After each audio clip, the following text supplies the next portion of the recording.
மக்கள் நலனுக்காக நாம் செய்யப்படுகிற திட்டங்களை குறை சொல்ல முடியாதவங்க இல்லாத பிரச்சனைகளை எல்லாம் உருவாக்கி குளிர் காயிலாம்னு நினைக்கிறாங்க. அண்மையில் மாண்புமிகு ஒன்றிய உள்துறை அமைச்சர் அமித்ஷா அவர்கள் தமிழ்நாட்டுக்கு வந்தார். செய்திகள்லாம் பார்த்திருப்பீங்க, அவர் பேசுனதெல்லாம் பார்த்திருப்பீங்க. அவர் அமித்ஷாவா இல்ல அவதூறு ஷாவான்னு டவுட் வருது. அந்த அளவுக்கு உண்மைக்கு புறம்பா பேசிட்டு போயிருக்காரு. தமிழ்நாட்டில் இந்து சமய நம்பிக்கைகள் வழிபாட்டு உரிமைகளுக்கு முடிவு கட்டும் வகையில் நம்முடைய தமிழ்நாடு செயல்படுதுன்னு அமித்ஷா அவர்கள் பேசிட்டு போயிருக்காரு. இதற்காக என்னுடைய கடுமையான கண்டனத்தை உங்கள் மூலமாக, இந்த விழாவின் மூலமாக, இந்த நிகழ்ச்சியின் மூலமாக நான் தெரிவிச்சுக்கிறேன். அவருக்கு தமிழ்நாட்டில் என்ன நடக்குதுன்னு தெரியல போல. நம்ம அரசு பொறுப்பேற்றதிலிருந்து இப்ப வர சுமார் 4000 திருக்கோயில்களில் குடமுழுக்கு, அதாவது அவருக்கு புரிகிற மொழியில சொல்லணும்னா கும்பாபிஷேகம் நடத்தியிருக்கோம். இப்படி ஒரு சாதனைய நீங்க ஆளுகிற பாஜக மாநிலங்களை செஞ்சிருக்கீங்களா? கண்டிப்பா இருக்காது.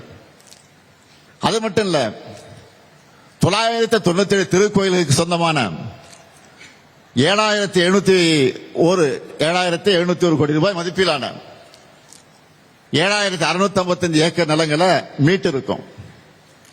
உண்மையான பக்தர்கள் நம்ம அரசை பாராட்டுறாங்க. தலைமை செயலகத்தில் வாரத்தில் எப்படியாவது 2 நாள் இந்து சமய அறநிலையத்துறை பணிகளை நான் தொடங்கி வச்சு அந்த விழாவில் பங்கேற்கிறேன். நம்ம ஆட்சியில இந்து சமயம் சார்ந்து என்னென்ன செஞ்சிருக்கோம்னு ஒரு நாள் முழுக்க பேசுற அளவுக்கு சாதனைகள் பெரிய லிஸ்டே இருக்கு.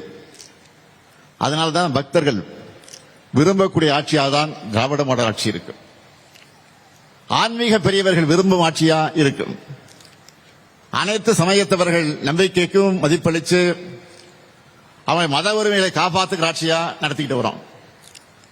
இப்படிப்பட்ட தமிழ்நாட்டில் இந்துக்களுடைய உரிமைகள் பறிக்கப்படுறதா துளியும் உண்மையில்லாத குற்றச்சாட்டை உள்துறை அமைச்சர் சொல்வது அவருடைய பதவிக்கு கண்ணியம் அல்ல. உண்மையை சொல்லணும்னா கலவரம் செய்யவும் குழப்பம் எடுத்தவும் நினைக்கிறவங்களோட எண்ணம் தான் தமிழ்நாட்டில் ஈடேறல. அது இனியும் நடக்காது, நடக்க விட மாட்டோம். இந்த ஸ்டாலின் இருக்கிற வரை அது நடக்கவே நடக்காது. வெளிப்படையா சொல்லணும்னா ஒரு சிலர் இங்க இப்படி பேசி வட மாநிலங்களில் வெறுப்பு பிரச்சாரம் பண்ணலாமா என்பதுதான் நம்முடைய எண்ணம். தமிழ்நாடு வந்த உள்துறை அமைச்சர் அவதூறு மட்டும் பரப்பிட்டு போகல, ஒரு நல்ல காரியத்தையும் பண்ணிட்டு போயிருக்காரு. நாம கேட்க வேண்டிய கேள்வியை அவரே கேட்டுட்டாரு.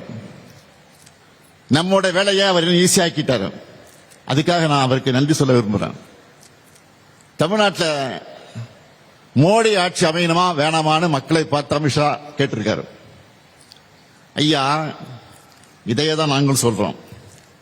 2026 தேர்தலின் போது தமிழ்நாட்டை நாங்க ஆளணுமா இல்ல எங்கேயோ டெல்லியிலிருந்து நமக்கு சம்பந்தம் இல்லாதவங்க ஆளணுமா முடிவு செய்வதுதான் தேர்தல்.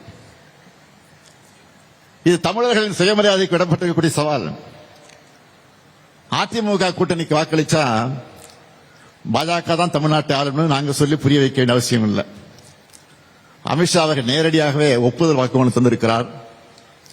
நீட்டை விடாப்பிடியாக திணிக்கிற, தமிழ்நாட்டுக்கான கல்வி நிதியை விடுவிக்காம தேசிய கல்விக் கொள்கையை திணிக்கிற, தொகுதி மறுவரை என்கிற பேர்ல தமிழ்நாட்டின் ஜனநாயக வலிமையை குறைக்கிற, வடமாநிலங்களை தமிழர்களை கொச்சைப்படுத்துகிற பிஜேபி ஆட்சி அமையதான் எதிர்க்கட்சித் தலைவர் பழனிசாமி பாடுபடுகிறார்.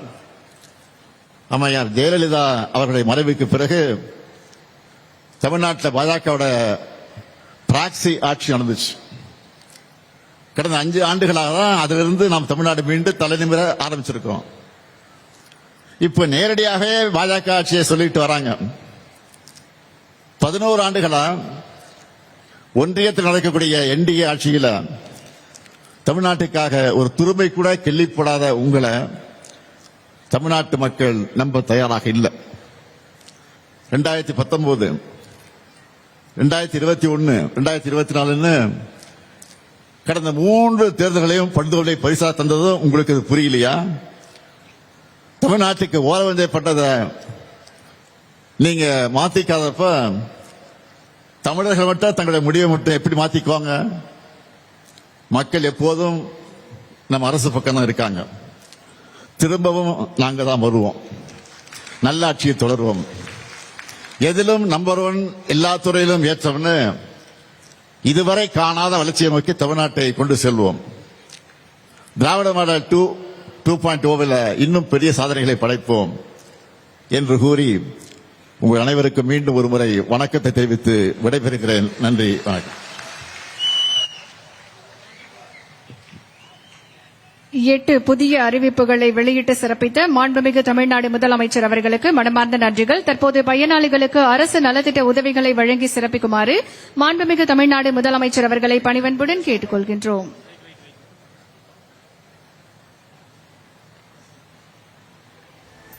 இன்றைக்கு திண்டுக்கல் மாவட்டத்தில் பல்வேறு துறைகளின் சார்பில் 1082 கோடி ரூபாய் மதிப்பீட்டில் நலத்திட்ட உதவிகள் கஸ்தூரி அவர்களை அன்புடன் மேடைக்கு அழைக்கின்றோம். கஸ்தூரி அவர்களுக்கு ஊரக வளர்ச்சி மற்றும் ஊராட்சித்துறை சார்பாக கலைஞரின் கனவு இல்லம் வழங்கப்படுகிறது. நாகலட்சுமி அவர்களை அன்புடன் மேடைக்கு அழைக்கின்றோம். இவருக்கு ஊரக வளர்ச்சி மற்றும் ஊராட்சித்துறை சார்பாக சமத்துவபுரம் மாதிரி வீடு வழங்கப்படுகிறது.